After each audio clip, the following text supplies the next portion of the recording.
Hello friends, welcome back to my YouTube channel UFS updates for stocks. जहाँ पे मैं आपको स्टॉक मार्केट से रिलेटेड हर एक अपडेट्स देने की कोशिश करता हूँ एंड आपको गाइड भी करने की कोशिश करता हूँ। तो आज है 3 अप्रैल और बिना किसी देरी के शुरू करते हैं आज के इस वीडियो को।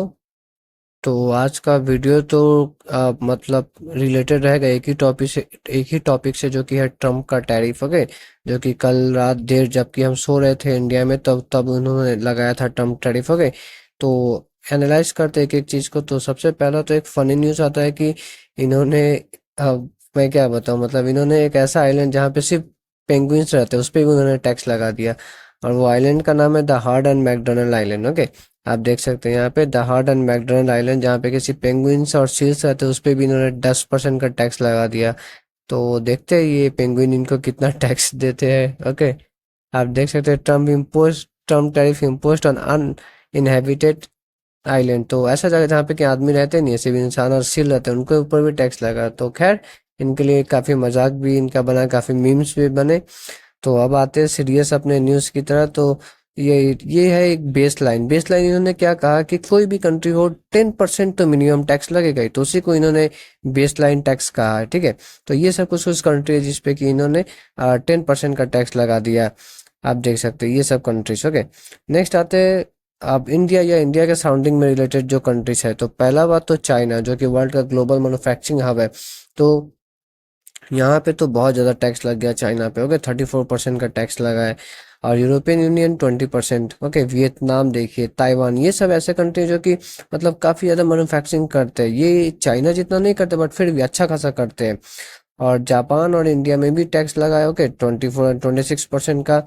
तो मतलब अब ये सब जो कंट्री है ना, यहाँ से एक्चुअली यूएस को मतलब बहुत ज़्यादा यूएस ये सब कंट्री से इंपोर्ट करता है। ओके, अब ऐसे में अगर आप देखेंगे तो आपको ऐसा लगेगा कि हाँ, थोड़ा सा इंडिया में मतलब कम ही टैक्स लगा है बाकी सबके कंपैरिजन में। बट खैर, आते हैं और कुछ कुछ डिटेल्स पे।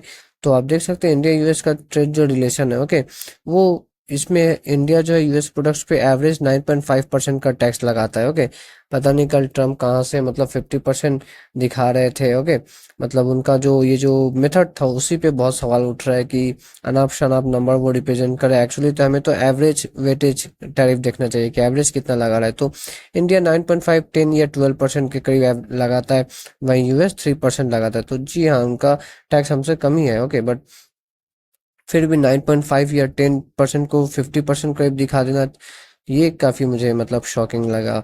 अब कुछ मेथड्स में ही उनका प्रॉब्लम है।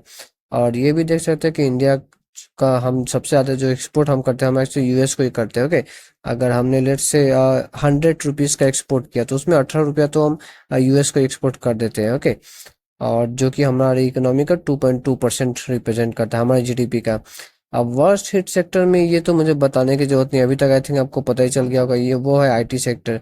मतलब जो दिग्गज जो शेयर है आईटी सेक्टर के, वहां पे 4% का गिरावट। ये निफ्टी 50 के टीसीएस जो है निफ्टी 50 का सेकंड सबसे मतलब मोस्ट वैल्यूएड कंपनी है। सिर्फ निफ्टी 50 नहीं, एक्चुअली पूरा इंडिया का भी। ऐसे कंपनी में 4% का गिरावट, ये मतलब काफी अब शॉकिंग है। लेकिन हाँ, आईटी सेक्टर के लिए नेगेटिव एक्चुअली डायरेक्टली इन पे कोई असर नहीं पड़ेगा। आप देख सकते हैं निफ्टी आईटी का मैं दिखा रहा हूँ, निफ्टी आईटी सेक्टर ही ऐसा होल 4% से ज़्यादा गिर चुका है। तो सेक्टर पे डायरेक्ट तो इम्पैक्ट नहीं आएगा बट इस पे इनडायरेक्ट इम्पैक्ट बहुत आने के चांसेस है। वो कैसे, मैं बताता हूँ। देखिए, ट्रम्प ने अब उन्होंने तो अनाउंस कर दिया अपना ट्रम्प टैरिफ। अब ऐसा भी खबर निकल कर है कि बहुत सारा कंट्री जो है वो रिटेलिएट करेंगे, मतलब वो भी अब फिर से अमेरिका पे टैक्स बढ़ाएंगे। ओके, तो अमेरिकन प्रोडक्ट्स पे एक्चुअली टैरिफ लगाएंगे। तो इससे बेसिकली होगा क्या कि मतलब एक तो खैर इन्फ्लेशन तो अमेरिका में बढ़ेगा ही। पहले आप कोई चीज़ अमेरिका में लेट से आप 100 रुपये में बेच सकते थे पहले। ओके, आप किसी चीज़ को अमेरिका में 100 रुपीज़ में बेच सकते थे। अब उसी चीज़ को आप अमेरिका में टैरिफ रेट से अगर मैं मानता हूँ 25%, तो अब वो चीज़ अमेरिका में 25% बढ़ के 125 रुपीज़ हो जाएगा। तो 125 रुपीज़ अगर हो जाएगा तो इसके वजह से तो अमेरिका में इन्फ्लेशन बढ़ेगा ही। ओके, उसके वजह से अमेरिका में जो है वो इन्फ्लेशन काफ़ी बढ़ने वाले हैं। ओके, अब जब इन्फ्लेशन बढ़ता है तो क्या होता है, इंसान का मतलब अब स्पेंडिंग पावर कम हो जाता है। ओके, इंसान का जो है वो स्पेंडिंग पावर कम हो जाता है। ओके, क्योंकि मतलब ये चीज़ों का दाम इतना बढ़ जाता है ना कि आप पहले 100 रुपये में लेट से 5x खरीद पाते थे। अगर जस्ट मैं एग्जांपल ले रहा हूँ, पहले 100 रुपये में कोई भी आर्टिकल 5 खरीद पाते थे, तो अब आप 4 खरीद पाइएगा, आप 3 खरीद पाइएगा। ओके, तो स्पेंडिंग पावर कम हो जाता है। जब आप चार 100 में पहले जो आप 5 सामान खरीद पाते थे, अब वो उसी आप 3 सामान खरीद पाए। तो इससे क्या होता है, कंपनी में भी मैन्युफैक्चरिंग डाउन होता है, क्योंकि डिमांड नहीं रहता है। जब कंपनीज में मैन्युफैक्चरिंग अगर डाउन होने लगे, तब क्या होता है, तब चांसेस बहुत ज़्यादा होते हैं कि एक कंट्री में रिसेशन आ जाए। तो यूएस में भी ऐसा हो सकता है, नो डाउट। ओके, यूएस में भी, तो यूएस में पूरा पूरा अब जो है मतलब अब रिसेशन आने के चांसेस है, क्योंकि अब जब दूसरे कंट्रीज भी यूएस इंपोर्ट्स पे यूएस के मतलब यूएस जो एक्सपोर्ट करता है, जब दूसरे कंपनीज भी जब उस पर टैरिफ लगेंगे, तब क्या होगा, तब आप सोचिए, तब यूएस का भी जो है सामान कम बिकना शुरू होगा। जब यूएस का सामान कम बिकना शुरू होगा, तो वहाँ पे भी जो है कंपनीज का प्रोडक्शन डाउन होगा। ओके, दो तरीका से कंपनी का प्रोडक्शन डाउन हुआ। एक तो होगा कि अमेरिका में इन्फ्लेशन बहुत बढ़ गया, तो अब आदमी कम कम सामान खरीद पाएंगे, तो प्रोडक्शन डाउन।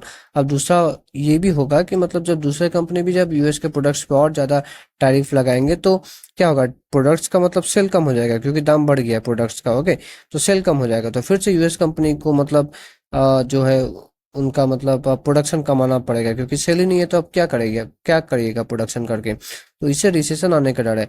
और यूएस में अगर रिसेशन आ गया, तो क्या हो गया, आदमी लोग स्पेंडिंग काफ़ी कम करेंगे, वहाँ पे जो कंपनीज है वो भी स्पेंडिंग अपने कम करेंगे।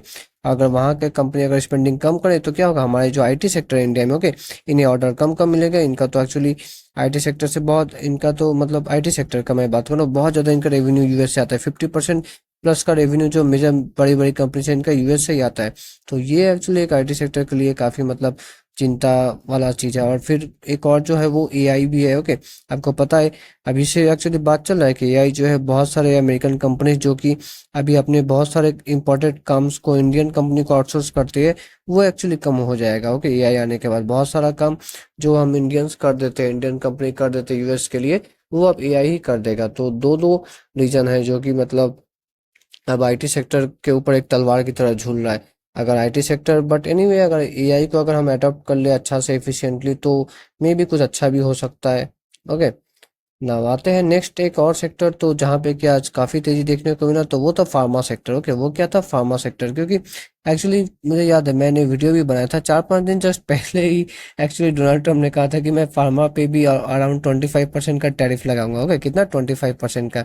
लेकिन अब वो उन्होंने, कल आपने देखा होगा कि उन्होंने फार्मा सेक्टर को जो एग्जेम्प्ट कर दिया, उस पर टैक्स नहीं लगाया, तो इस वजह से फार्मा सेक्टर्स में काफ़ी तेज़ी देखने को मिला। खासकर वो सब फार्मास्यूटिकल जिनका कि ये इंडिया मतलब यूएस से अच्छा मतलब कमाई होता है, जैसे कि आप लुपिन देख सकते हो, ओके, सन फार्मा देख सकते हैं। मैं आपको और भी कुछ कुछ कंपनीज दिखाता हूँ। लुपिन, सन फार्मा तो मैंने दिखा दिया। ओके, और उसके बाद थोड़ा और आगे बढ़ते हैं आप। हाँ, और ऑरोबिंदो फार्मा, इनका भी अराउंड 40-50% इनकम ना यूएस से ही होता है। ओके, ऑरोबिंदो फार्मा देख सकते हैं। ओके, फिर जायडस लाइफ, इनका भी एक्चुअली अच्छा खासा इनकम यूएस से ही होता है। तो ये एक रीज़न है मतलब इम्पोर्टेंट कि फार्मा सेक्टर में इतना तेज़ी क्यों आया। और ये मैंने आपके लिए एक्चुअली फार्मा सेक्टर का मतलब डिस्ट्रीब्यूशन भी लाया है कि किस फार्मा सेक्टर को कितना मतलब ये रेवेन्यू इनका यूएस से आता है।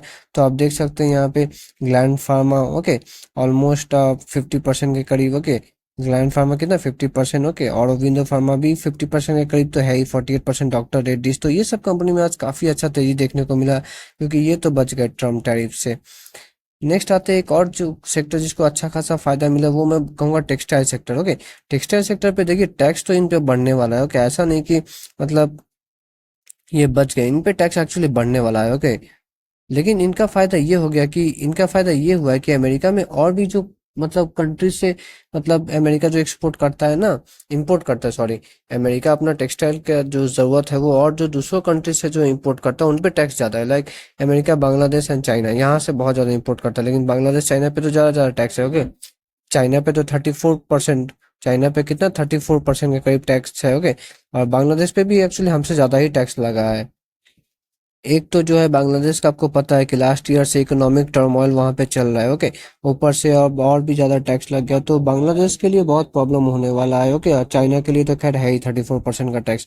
तो इसलिए मैंने ऑब्जर्व किया कि मतलब बहुत सारे कंपनी जो कि टेक्सटाइल सेक्टर से रिलेटेड है, यहाँ पे अच्छा खासा हमें तेजी देखने को मिला। ओके, आप देख सकते हैं काफ़ी अच्छा यहाँ पे आज तेजी देखने को मिला इन कंपनीज में।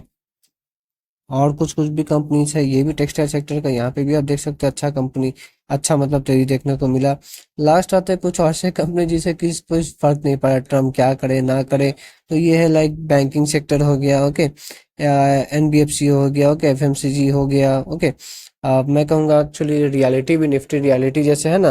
हालांकि मे भी अगर पूरा वर्ल्ड वाइड अगर रिसेशन आया तब तो खैर सब पे ही प्रॉब्लम हो जाएगा, ओके, बट फिलहाल के लिए अभी जो सिचुएशन है उनमें ये सब भी बच गए, इन पे भी कुछ असर नहीं होने वाला। तो इस वीडियो में इतना ही फ्रेंड्स, ओके।